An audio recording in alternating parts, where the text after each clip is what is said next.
Greetings, adventurers, and welcome back to Abnormal Voyages. My name is David, and today we find ourselves in San Francisco, California. We're here to explore one of the most iconic symbols in the entire state, the ever-famous cable car. We're going to start our journey here at the Cable Car Museum. Tag along. We're going to a place that you've never heard of before. It's Abnormal Voyages. You're gonna learn something new. We're gonna open new doors. It's Abnormal Voyages.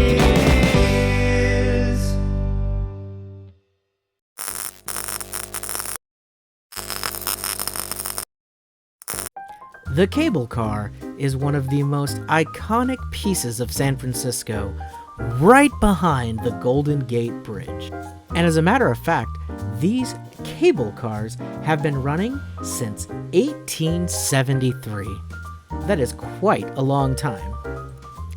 Here at the museum, they let you experience this over 100 years of history by showing plenty of historical pieces all over the place and a great explanation of how exactly the cars themselves work. Now, considering how long they've been around, it shouldn't be any surprise that they don't really run the way a lot of our more modern public transportation would. As a matter of fact, the cable cars in San Francisco happen to be the world's last manually operated cable cars. This system was a lot more popular in the past, but today, this is the sole survivor.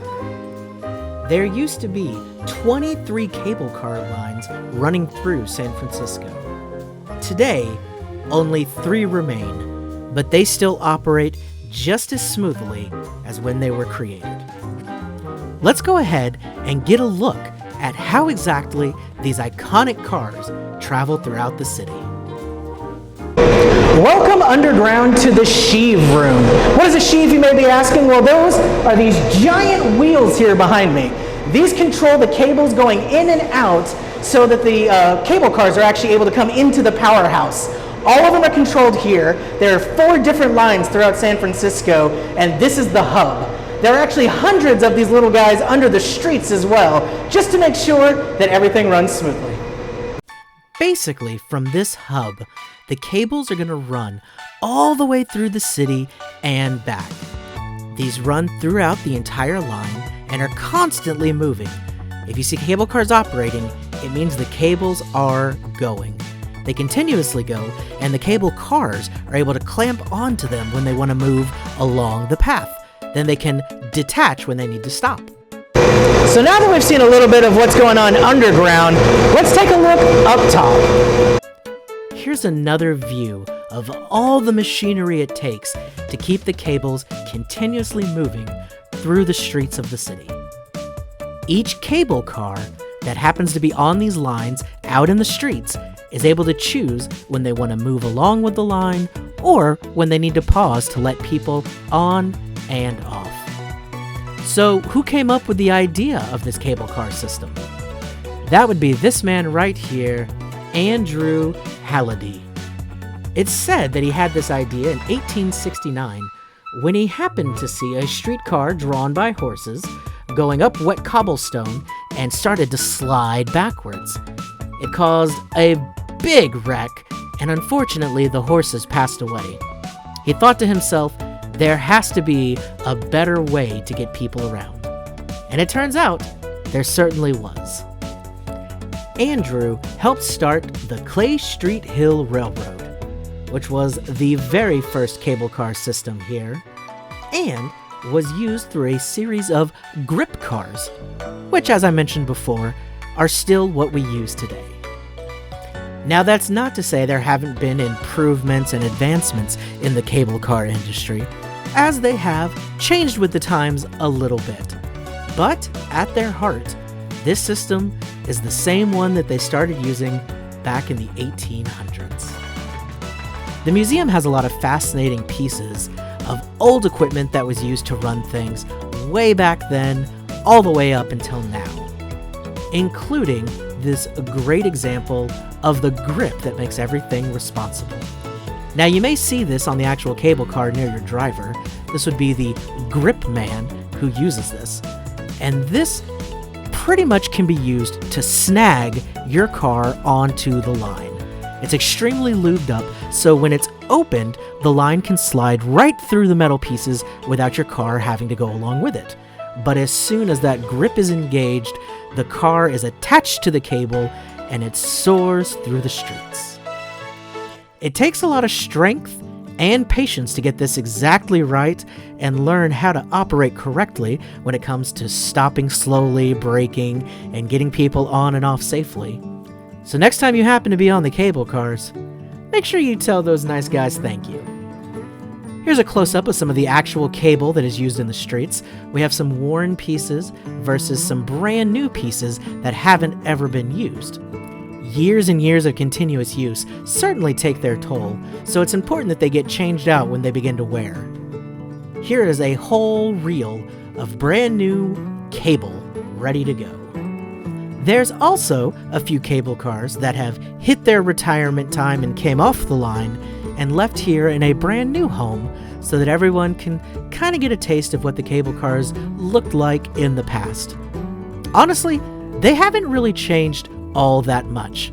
Like I said, at their heart, the cable car is still pretty much the same as what it used to be. Here are some models that kind of go through a timeline of the different looks of the cable car, and nothing gets too changed up. That's what helps keep the iconic look that it's held throughout the years. Now, the uniforms have changed a little bit, as those who operate them today instead have vests that are very brightly colored so they're not getting hit by anything. But I kind of like this old, almost train conductor look. And then you can take a look at all the different ways that people used to take tickets and payment for jumping on the cable car and taking a ride. These days, it's all pretty much done on your phone electronically. But back then, they had lots of coins, tokens, etc., that showed you had paid your way and were ready to go for a ride. Though, of course, the cable car is extremely iconic and pretty synonymous with San Francisco, there was a time period where they thought about getting rid of them. The truth is, as cool as this system is, it's really not the fastest, it's not the most practical. There's not a lot of reason to keep it, especially considering how much infrastructure and how much manpower it takes to keep it going. Well, San Francisco band together and said, no, we want to keep our cable cars. They fought tooth and nail to keep their iconic cars, and in a happy ending, they won. We still have cable cars because of the fight that they put on. Of course, as I mentioned, there are a lot fewer lines than there used to be, but you can still jump on them and see what it was like to get around the city over 100 years ago. Though they're mainly here now for tourists and people visiting this great city, not many locals happen to use them for their commute, as they do take a little bit longer than regular cars and buses. But I'm very glad that this piece of history happened to survive. So now we've seen how the cable cars work, learned a little bit about their history. You know we got to round it out by taking an actual ride. Come on. And here we are on the trolley, taking it down to Fisherman's Wharf. Not a bad ride for something that's been around as long as this one has. As I mentioned, don't jump on a cable car if you're looking to get somewhere in a hurry. But if you'd like to see a little bit of the beauty in San Francisco and just want to take everything in, you really can't beat the cable car as an awesome way to get around. Here's hoping the cable cars stick around for at least another 150 years. Definitely an amazing way to get around the city. I understand why this became such an icon. Well, that's all the time we have for today, adventurers. My name is David, and this has been Abnormal Voyages. Thanks for tagging along. We'll see you in the next one.